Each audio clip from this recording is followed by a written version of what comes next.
Hello बच्चों। इसमें लिखा गया है block of mass 5 kg raised from bottom of the lake up to height 3 metre without change in kinetic energy. मतलब केवल पोटेंशियल एनर्जी में चेंज कर रहे हैं।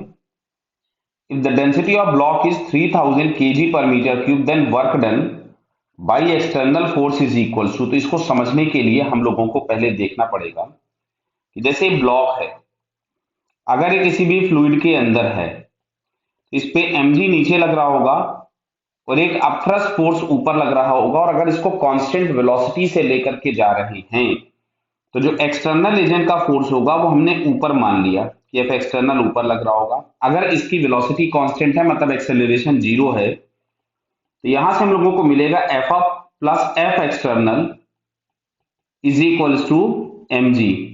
तो यहां से अगर हम लोग एफ एक्सटर्नल निकालेंगे तो हम लोगों को मिलेगा M G minus F up. अब समझना बात को, F up is equals to हम लोग लिख सकते हैं mg अपॉन रिलेटिव डेंसिटी, लेकिन ये केवल और केवल हम तभी लिख सकते हैं when object is completely inside the fluid.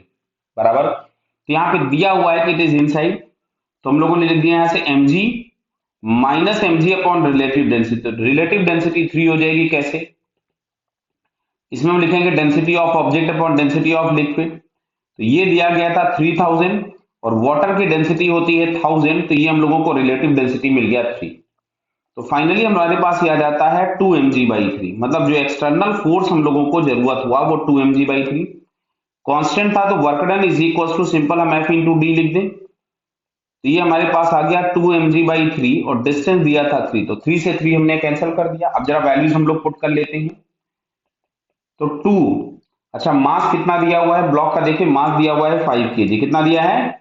5 kg। Clear है? तो 2 इंटू 5 इंटू जी की जगह अपन ने 10 लिख लिया, तो यहां से हम लोगों को आंसर मिल रहा है 100 जूल।